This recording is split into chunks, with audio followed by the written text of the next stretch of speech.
Hello and welcome to Brier's Music Showcase. I'm Bryer and welcome back to another video. Better late than never, but here we have the monthly City Haul for August.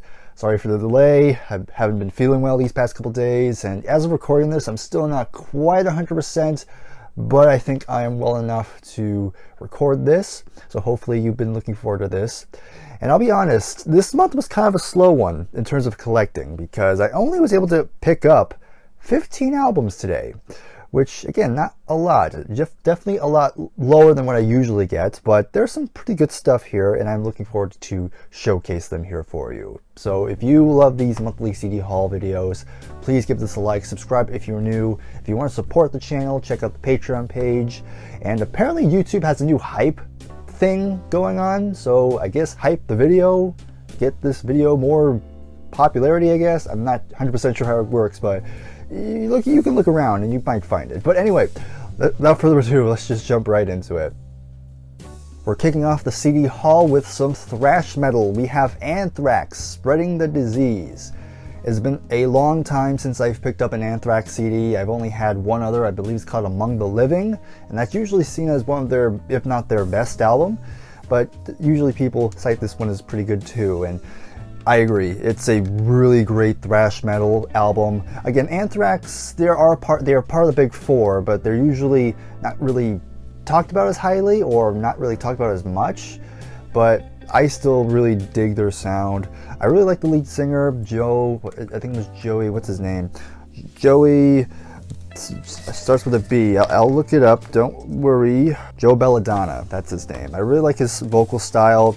Has a little bit of a theatrical side to him, which I've heard that's usually a turn-off for some people because they don't think the theatrical sort of voice matches the thrash metal sound, but I disagree. I really like how it goes. Really most of the songs here I really dug, like AIR, which is Air, Lone Justice, Madhouse, which is probably the most well-known song on this album. Aftershock's pretty cool too. It's a very strong album. I really dug this one, so hopefully we'll check out more Anthrax down the line, but this is a really nice one to give a listen to. And the next one we're going to talk about is some more Bob Dylan. We have Oh Mercy. And this one I'm going to be rather brief on because I actually did a review on this album on Adam's channel, and that of course the channel is What the Gym. It was me, Adam, and Jacob Martin. We all gave our review on this album and kind of gave our in-depth thoughts. So if I remember, if you want to hear my more in-depth review, then go ahead. I'll leave a link to that review in the description so you can check it out. Overall, very strong album. Really dug it. Of course, if you do watch that video, be prepared because I do leave near the end because my internet was not great. But still, I think at least majority of my thoughts made it through. So there you go. And up next we have Franz Ferdinand with their self-titled album from 2004. So I've heard about this band for quite some time, but never got around to checking them out. But what helped me decide to check it out was on my Patreon page, Scott requested one of the songs on here, and the song was Take Me Out. And I thought it was a really cool song. And lo and behold, I went to the record store and just so happened they actually had it in stock. So I just was like, thank you, yoink, and now here we are. And this is actually a double CD collection. I guess this is like a deluxe edition. And I think disc 2 has some more bonus tracks, which is kind of interesting. But my thoughts on the album, pretty cool. Really dug it. This is definitely an album I would definitely need to give more listens to because there's a lot of tracks I did enjoy. But again, there's a lot of elements to it. It's alternative rock, but slight of an indie sort of influence on here. Has some little bit of experimentation, but not too much to scare people. Just very enjoyable. Again, I just need to give this more listens. I think one listen is not going to be enough to cover this, but very enjoyable. Really cool album here. So yeah, maybe we'll check out more of Franz Ferdinand down the line. If you have any recommendations on any of these albums I suggest, or any thoughts you have on these albums, then please leave them in the comments below. And of course, we got to get more Grand Funk Railroad in here. We have their album Survival, and I believe this is from 1971. So I'm still on that Grand Funk kick here, and I picked up this one. Pretty interesting album cover with the kind of the caveman aesthetic. I guess the whole survival thing makes sense, but this is usually this album is kind of mixed from what I've gathered. Some people really enjoy it. Some people say it's not as great as the albums they released previously. And I'm somewhere in the middle of that. I still think it's a very good album, but maybe just not quite as strong as the previous ones. Mainly because there were a couple times they had these very long, drawn-out intros. Usually has some kind of studio banter, which I'm kind of like, I don't think that's not necessary. But that whole said, Country Road's a great opening song. Comfort Me was pretty solid. And it has their cover of Gimme Shelter from the Rolling Stones, which, it's, to me, it's nowhere near as good as the original, but for what it is, it's actually pretty cool. They actually do a pretty nice version of it. So it's worth checking out if you haven't heard that one. But like I said, still has that Grand Funk sound that I like a lot, but just the songs just weren't quite on par. But still, I still recommend this one. I still think it's really enjoyable. And here we got some obscure stuff. We have a band called Green Slade, and this is their album called Bedside Manners Are Extra. This came out in 1973, and if you are unaware, they're an English progressive rock band, one of the more obscure ones. You don't really hear this one get talked about as much. And the main reason why I got it, one, it has that Roger Dean artwork, and I just had to pick it up. And yeah, I mean, what gave it away, what made me think it has to be Roger Dean, was one, the kind of the colors and the kind of the shapes of things were very reminiscent of him. But I also saw the logo, and that was also a giveaway, because I know Roger Dean does kind of logos similar to this. But yeah, and then let me just showcase the full artwork. I believe that's what it looks like right there. Pretty cool.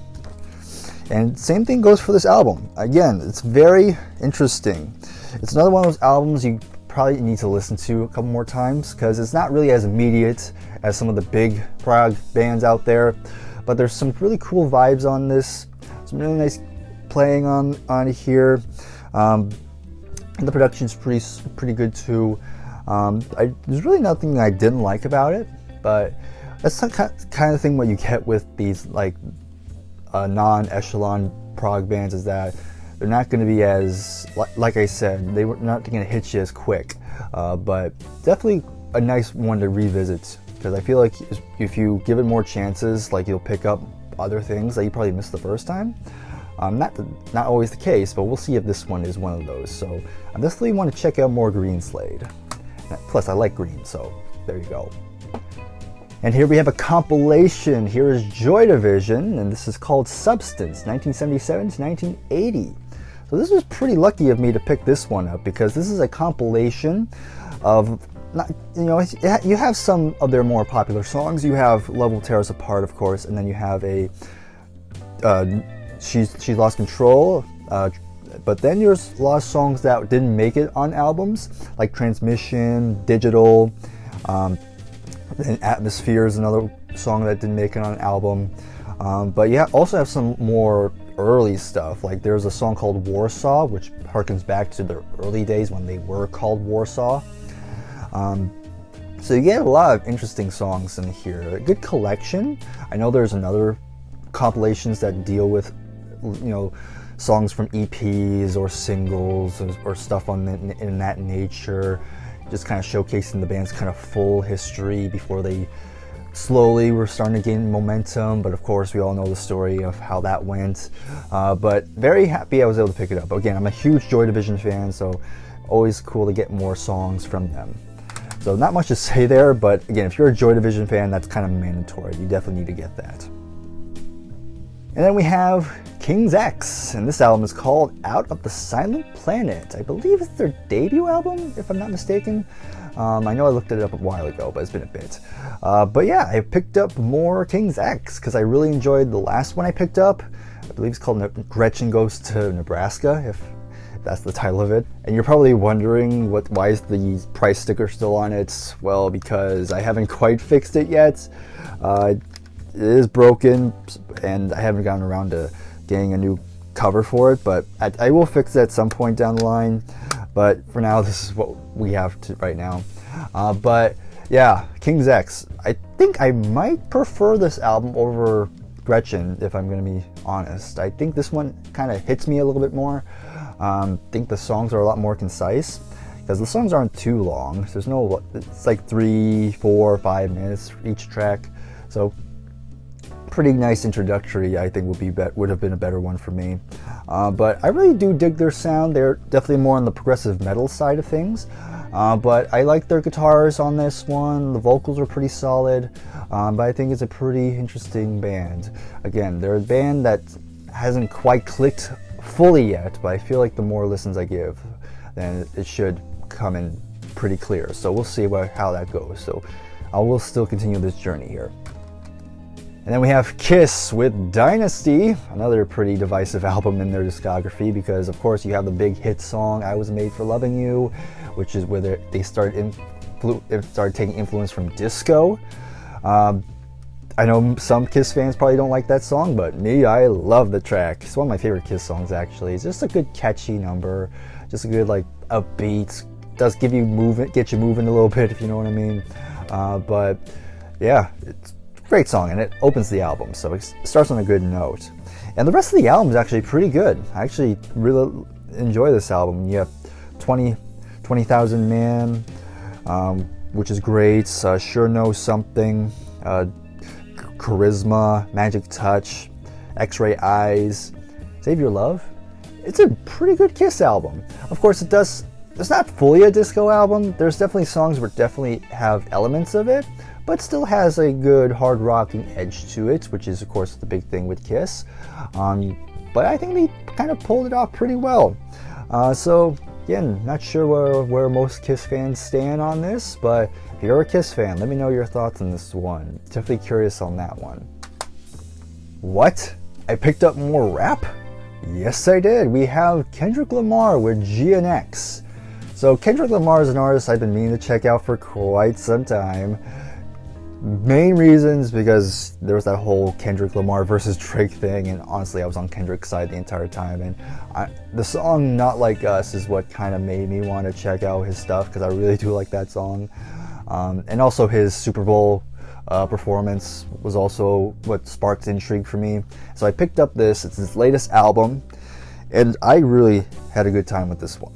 I don't love everything on here. There are a couple songs I'm not as into, and I'm going to go ahead, I'm going to pull up some notes here and list off the songs I really liked. The first song, Whacked Out, Murals, pretty solid opening song. Squabble Up, Luther, I think that was a nice one. I think that's one of my favorite songs on here, honestly. Reincarnated, TV Off, Dodger Blue, Heart Part 6. I don't know what the other parts were, but it should be interesting. And I like the closing song, Gloria. I thought that was a solid closing song. The 12 songs, and out of the 12, 1, 2, 3, 4, 5, 6, 7, 8 songs I dug a lot. And the remaining ones were fine, but just wasn't quite my favorite. But overall, a pretty solid rap album. So maybe we'll check out more Kendrick down the line, but there you go. Moving on, Midnight Oil is back once again, and here we have their 1981 release, Place Without a Postcard.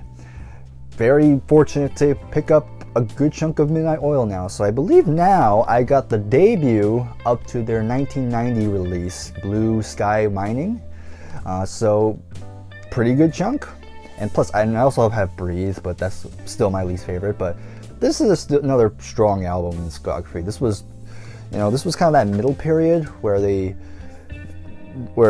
starting to get more traction, but still pretty good stuff here. Favorite songs on here. I almost dropped something, but we're leaving this in.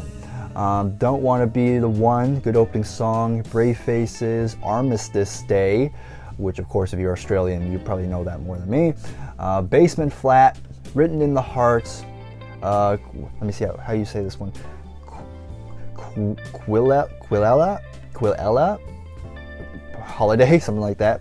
Love's on Scale, and the good closing song with Lucky Country. So again, nice to get more Midnight Oil for the collection. Again, I still really dig this band. Very, band that's really worth exploring. A lot of good stuff on there. And then real quick, we have another Mott the Hoople CD. This is their live album, just called Live. So after last month's whole Mott the Hoople kind of binge listen, I saw this and I thought, screw it, let's just get the live album just for the heck of it.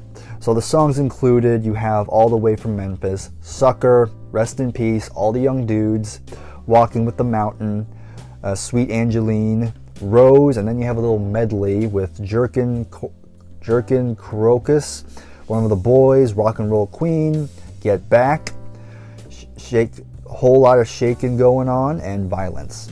So you have some covers and some originals in that little medley. But it's a pretty solid live album. Plays really good, a lot of good energy, a lot of good vibes on this one. But it's a live album, so I don't have a ton to say. But if you like Mott the Hoople, then it's definitely worth giving a listen if you're into that. Finally, we picked up more Nazareth, and this is their 1973 release called Razamanaz.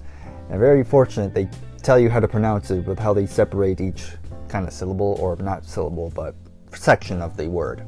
But again, Nazareth's one of those hard rock bands I need to get more into, because I've had two. No Mean City, I believe, is one, and of course I have Hair of the Dog. I believe that's what it's called, but here, Razamanaz, often seen as a pretty notable album in their discography, and yeah, definitely a good one. Love this one. A lot of great heavy songs on here. Then you have the lead singer. I forgot, I'm blanking on his name at the moment because of this sick brain I got right now. But he's great. Again, he has a very AC/DC sort of vibe to him, almost like if you cross Bon Scott and Brian Johnson and you morph them together. You kind of get it here. But favorite songs, of course, the title track starts on a very heavy note. Alcatraz, Vigilante Man, Woke Up This Morning, Bad Bad Boy, Sold My Soul, Too Bad Too Sad, and then a great closing song with Broken Down Angel.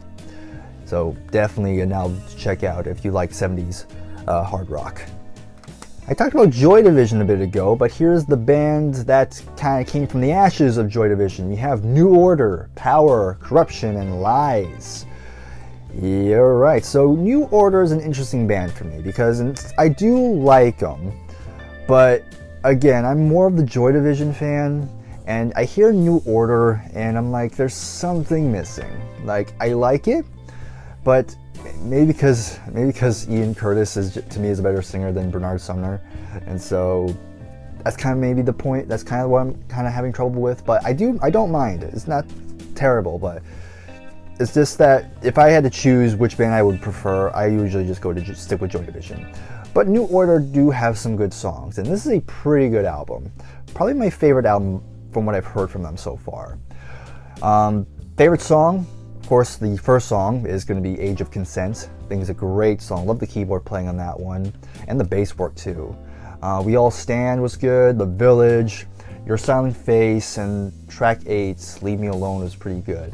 The rest I thought were fine, but who knows, maybe I just need to give them more listens to.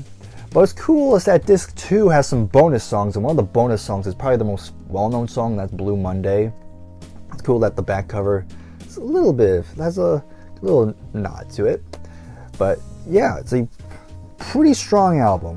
Again, still missing something that Joy Division had, but still, I do like this album. I think there's some good stuff on here, so there you go. And then this next one will also be brief. We have Radiohead, Kid A. So if you aren't familiar, me and Scott from SoundLab Studios are doing a little mini-series on his channel where we're reviewing every Radiohead album, and as of this recording, we only got to episode 2. We just covered the Bends. So again, I'll leave a link to that in the description if you haven't checked it out. And so, of course, with these series, I like to have the albums for the review, and this is their 4th studio album. A little bit of a departure from OK Computer, because this was the follow-up to that album. I'm not going to say what my thoughts are, but we'll see how that review will go. I think it'll be a very interesting discussion, but just still want to showcase it. Kid A by Radiohead. And here we picked up some more Spirits. This album is called The Family That Plays Together. This is their 2nd album, if I'm not mistaken. and pretty strong one. I like this one. Not as experimental as, you know, their debut, but there's still some good songs on here. Some of the highlights were I Got a Line on You, Poor Richard, Silky Sam, Drunkard, and then Jewish, and then Dream Within a Dream. Some solid tracks on here, but I think, I don't know, there's something about it that's not quite clicking for me. I still prefer the debut and of course Dr. Sardonicus a lot more, but still, it's a fine listen. There's some good playing on here. It's a bit more straightforward, so if you don't really care for that much experimentation, then maybe you should check this one out, because it's not really as out there as some other stuff that they're known for. Yeah, not much else to say about it, but it's pretty solid. And then finally, we picked up some more from the Verve. This one is called A Northern Soul. So this came out in 1995, and I didn't really say my thoughts on the other album I picked up, and that was from last month, but I do dig the Verve. I like their sound. I think I prefer the other one that I picked up than this one.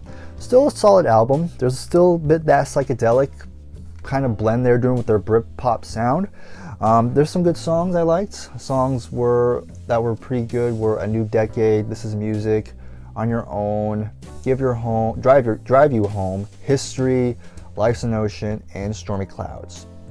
The rest I probably need to give more chances to, though. But again, not too in depth here, but you know, I do like them. I do like their sound, but they definitely need more time to marinate. And yeah, there you go. That's all the CDs I picked up for the month of August. Not true. So I guess in my semi-sickened state, there was actually one CD I forgot to show, and that's this one down here. It's Lynyrd Skynyrd, The Last Rebel. Of course, this is one of their 90s albums. What year they come out? 93. And this one I'll be kind of brief on, because I actually reacted to this whole album on my Patreon page, so check that out and become a member if you want to give that a listen. But of course, shout out to Jacob Martin. He's the reason why I gave the album a listen and I bought it, so that might tell you what I think of it. But other than that, yeah, I just want to quickly showcase this one real quick. And after reevaluating, it turns out I actually picked up 17 CDs, so not 15 like I said. But anyways, let's get back and close out this video. Again, very short, I know. So it's so short, then for the first time ever, I'm gonna do a recap. So don't expect these every month, but to recap, going in reverse, we have the Verve, A Northern Soul, Spirit, The Family That Plays Together, Radiohead, Kid A, New Order, Lies, Corruption, Power, Corruption, and Lies, Nazareth, Razamanaz, Mott the Hoople Live, Midnight Oil, Place Without a Postcard, Kendrick Lamar, GNX, Dynasty by Kiss, Out of the Silent Planet, King's X, Substance by Joy Division, Bedside Manners Are Extra by Green Slade, Survival by Grand Funk Railroad, Franz Ferdinand, self-titled, Oh Mercy by Bob Dylan, and Spreading the Disease by Anthrax. So even though it's very short, of course, like normal, there's a lot of variety on this thing, so there should be something for everybody on this. And of course, in the comments below, you can let me know your thoughts on any of the albums shown or any recommendations. I look forward for your comments. Again, if you enjoy these monthly CD haul videos, please give us a like, subscribe if you are new, and support the channel by either checking out the Patreon page, becoming a member there, or hyping this video apparently. And I will see you in the next video. Hopefully I should feel a lot better. Until then, I'll see you then. Take care and goodbye for now.